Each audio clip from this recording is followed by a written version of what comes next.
Hey guys, good morning. কেমন আছো তোমরা সবাই? আশা করি সবাই খুব ভালো আছো। আর আমার নতুন একটা ব্লগে তোমাদের অনেক অনেক ওয়েলকাম। এখন বাজে সকাল 7টা আর স্নান দান হয়ে গেছে আমাদের, মানে আমার। কারণ হচ্ছে এত সকালে স্নান করার কারণ হচ্ছে বাড়িতে আজকে একটু গোপাল পুজো হবে, ওই জন্য ননদ টনদ সবাই এসছে। বেসিক্যালি পুজোটা হচ্ছে গিয়ে দিভাইই দেবে, মানে দিভাইয়ের একটা কি বলে মানসিক ছিল, তো ওই জন্য ও দেবে। তো যাই হোক, ওই জন্য সকালবেলা স্নান দান করে মোটামুটি কাঁপতে কাঁপতে ছাদে এসেছি জামা কাপড় টাপড় মেলে টেলে দিতে।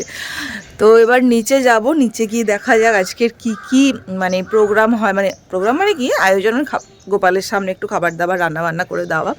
তো সবটাই তোমাদের সাথে শেয়ার করব, তোমরা আমার সাথে থেকো আর দেখতে থাকো ব্লগটা। দুধ, এখানে 3 কেজি দুধ, সবজি কাটা। দুধ লাগতো কেন? জায়মুর হাতে কি কেন? 2.5 কেজি তাহলে 250 চালের করবো, একটু ঠিকই কমের দেবে। করবো। ওই দেখি। পায়েস। হ্যাঁ একটু কমিয়ে দেবো। এই যে ঠিক এই আছে, যে পনির, ঠিক আছে তো পিস একদম পারফেক্ট। নাও। এখানে রেখে দাও, কোথায়? এখানটাতে রাখো। এটা চা বসিয়েছি, প্রথমে একটা পনির বের করেছিল, সব মোটামুটি রয়েছে না। যে আমাকে দাও দেখি আগে, কেটে দিয়েছে আর গন্ধ ছাড়ছে। আমি বলছি না, গ্যাসটা মিডিলে নিয়ে এসে করলে সুবিধা হবে। তো সবজি আমি কেটে কি কি আছে, কি কি রান্না হচ্ছে আগে একটু দেখিনি। এই যে পায়েস বসানো হয়ে গেছে, আর হচ্ছে কি এটা কি ময়দা মাখাও হয়ে গেল, আর দিভাই হচ্ছে নিচে সবজি কাটছে। দেখিনি, সবজিও অলমোস্ট হয়ে গেছে কাটা।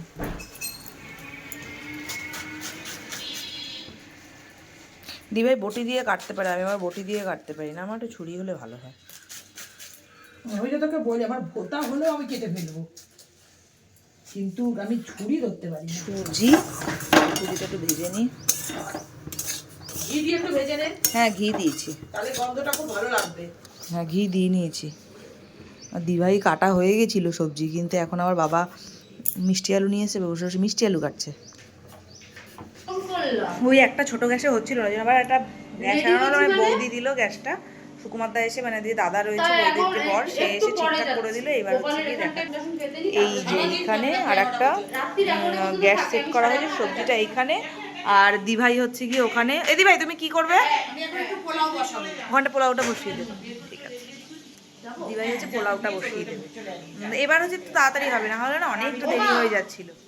তো এখানে যেহেতু গ্যাসটা আনা হয়েছে, সুতরাং আমার রান্নাটা এবার একটু তাড়াতাড়ি হচ্ছিল। তো পনির দিয়ে দিয়েছিলাম ভাজবার জন্য, পনিরটা একটু ভাজবো, ভেজে তারপরে পনিরের তরকারিটা প্রথমে করে নেব। তো পনিরটা হয়ে যাওয়ার পর এখনও খিচুড়ি বাকি রয়েছে, আর পোলাওটা দিভাই ওইদিকে করে নিচ্ছে। আর সত্যি কথা বলতে গোপালের প্রসাদ তো মুখে দেওয়া যায় না প্রথমে, তো ওই জন্য টেস্টও বুঝতে পারি না, যেটা হয় গোপালের নামে সেটাই গোপাল আর কি খাবে। তো যাই হোক, পনিরটা অলমোস্ট রেডি হয়ে গেছে। লবণ দিয়েছে মনে হয়, আর একটু লবণ লাগবে। লাগবে না, পুড়ে যাবে। এই যে চেপে দিয়ে দিয়েছি ঠাকুরের জন্য, হ্যাঁ এটা তোমরা নিয়ে যাও, ওখানে নিয়ে গিয়ে উপর করে দেবা, দিয়ে থালার মধ্যে সাজাবা। চাটনিটা করছিলাম, চাটনিটা হয়ে গেলে পরে তারপরে খিচুড়ির জন্য এবার একটু ডালটা ভেজে নিচ্ছি। আর ডালটা না মানে যেহেতু গ্যাসটা অনেকটা বড় গ্যাস, তাই জন্য ডালটা কেমন একটা যেন মানে একটু লেগে লেগে যাচ্ছিলো। তো যাই হোক, মানে একটু এদিক ওদিক, মানে সামনে থেকে যাওয়া যাচ্ছিল না রান্নার। তো ডালটা করে নিয়ে আমি মানে গ্যাসে আর কি কি বলবো, হাঁড়িতে জলটা চড়িয়ে দিলাম খিচুড়ির। তো ওই দিকেও পুজোর কাজ প্রায় হয়ে গেছে, আর পুচকুও মানে পুজোর ম্যাক্সিমাম কাজটাই করছিল। তো গোপালকে স্নান করানো, তাদেরকে জামা কাপড় পরানো, মানে এই কাজটা ও করছিল।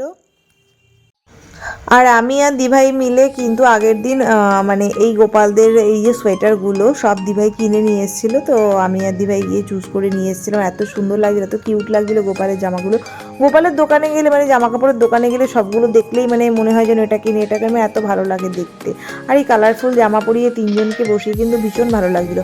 আর 3টে গোপালই কিন্তু আমাদের না, মানে 2টো গোপাল আমাদের, একটা হচ্ছে গেস্ট গোপাল আমাদের, মানে এক কাকিমা রয়েছে, উনি বাড়িতে নেই বলে গোপাল আমাদের কাছে দিয়ে গেছিলো। ও স্নান করাবে, তাই জন্য সকাল দিয়ে স্নান টান করে রেডি রেডি হয়ে রয়েছে যে ও হচ্ছে গিয়ে এসে ঠাকুরকে স্নান করাবে। তো মা এমনি সব গুছিয়ে টুচিয়ে দিয়েছে, আর ও এখন একটুখানি স্নান দান করিয়ে নিই।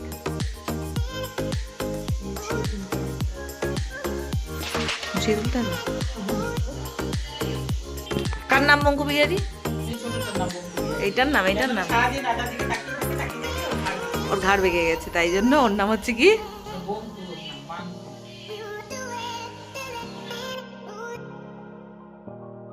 পুজো মানেই কিন্তু ভীষণ বড় একটা দায়িত্ব। মানে পুজোর কাজটা সুন্দরভাবে কিন্তু প্রত্যেকেই মানে চায় যে যাতে সুন্দরভাবে হয়ে যায়। তো আজকে কিন্তু বেশি লোকজনকে বলা হয়নি বাড়িতে, দুই একজনকে বলা হয়েছিল, আর প্রত্যেককে মানে বাড়ি যারা যারা প্রতিবেশীরা রয়েছে তাদেরকে প্রসাদ দিয়ে আসবো এরকমের একটা ব্যাপার ছিল। তো এই যে মানে মোটামুটি সমস্ত কিছু রেডি হয়ে গেছে।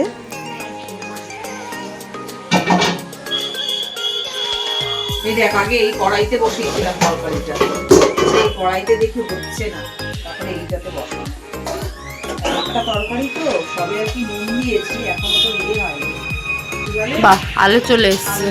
এখন হচ্ছে গিয়ে হলুদ দেবি তো, লাইটটা কি হয়েছে কি জানি, বারবার করে আস্তে আস্তে মজে নিই, তারপর হলুদ দেবো। এখনো দিতে হবে আমাদের পালং শাক, এই পালং শাকগুলো ওদের না, পালং শাকগুলো কেটে রাখা রয়েছে, এখন এর মধ্যে পালং শাক দেবো, হবে কিনা কে জানে। কত কাজ করছে, দাঁড়াও কত কাজ করছে মেয়েটা আজকে। কি করছে দাঁড়াও দেখাই তোমাদের। ফল কেটে কেটে কেটে কেটে এই যত ফল আছে সব ও কেটেছে, এইখানে সব সাজিয়েছে হচ্ছে ও।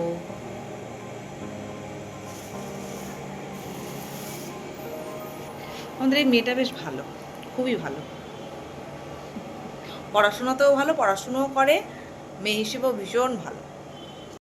তো আমাদের আর দুটো মেয়ে কিন্তু ওরা মানে দুজনে এত দুষ্টুমি করছিল, তো ওরা ওদের মতন খেলছিল। আর এখানে পুচকু সমস্ত ফল টলগুলো কেটে মানে সকাল থেকে মোটামুটি রেডি হয়েছিল যে ও ফল কেটে ঠাকুরের মানে জামা কাপড় এগুলো চেঞ্জ করে মানে মোটামুটি ঠাকুরের কাজ টাজ কিন্তু ওই করবে। তো ও কিন্তু অনেক হেল্প করেছিল আমাদের।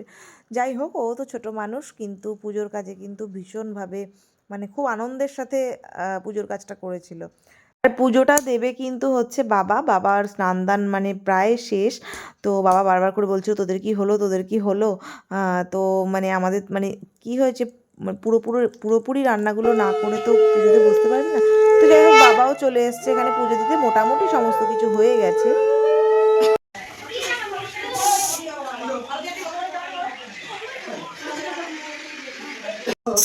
সুধা নিয়ে কৃষ্ণেরই গান গায়, কৃষ্ণ কৃষ্ণ শুধুই কৃষ্ণ কৃষ্ণ।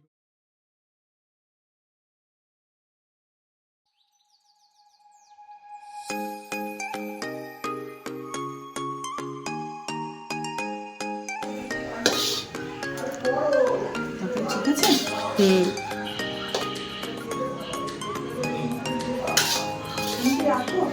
হুম, হ্যাঁ এখানেই রাখো। তো পুজো কিন্তু ফাইনালি হয়ে গেছে, সব কিছু ভালোভাবে মিটে গেছে। যে মানে যেটুকু মনের আশা ছিল সবগুলোই পূরণ মানে হয়েছে। তো আর সত্যি কথা বলতে পুজোর প্রসাদ কিন্তু সব সময় খেতে ভালো লাগে, সেটা যাই হোক না কেন অমৃতের মতো খেতে লাগে, সেটা নুন কম হোক ঝাল বেশি হোক বা যাই হোক না কেন। তবে মানে লাকিলি সব কটা রান্নাই কিন্তু পারফেক্ট হয়েছিল। সবাইকে দিতে হবে, তাই জন্য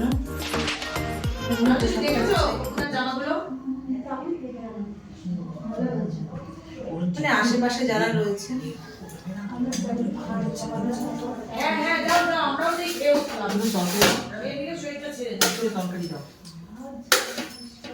আর ভালো লাগে না আসলে শরীরে, একটু একটু করে দাও, কিন্তু আশেপাশের লোকজনদের তো দিতে হবে একটু, তাই জন্য পায়েস দিয়ে দাও, পায়েস দিয়ে দাও, একটা করে মিষ্টি লাগছে, বাড়ানোর দরকার নেই। ওই যে পনির দাও, এই যে হচ্ছে গিয়ে প্রসাদ, মানে অনেক রকমেরই করা হয়েছে, কিন্তু যেহেতু সবাইকে একটু একটু করে দেবো ওই জন্য অল্প অল্প করে সাইডে করে সব দিয়ে দিচ্ছি।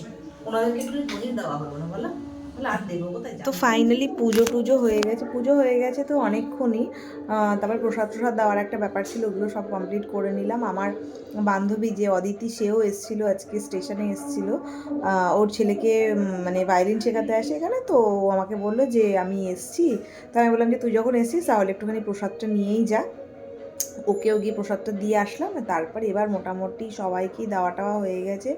তো এবার এসে একটুখানি মানে শুয়েছি। আবার রাতের বেলা হচ্ছে খাওয়া দাওয়ার জন্য নিমন্ত্রণ করেছে যে আমাদের বৌদি, মানে ভাড়াটে যে বৌদি রয়েছে, সে হচ্ছে আমাদের সবাইকে রাতের বেলা খাওয়াবে। তো সুতরাং ওই জন্য রাতের চাপটা আর নেই।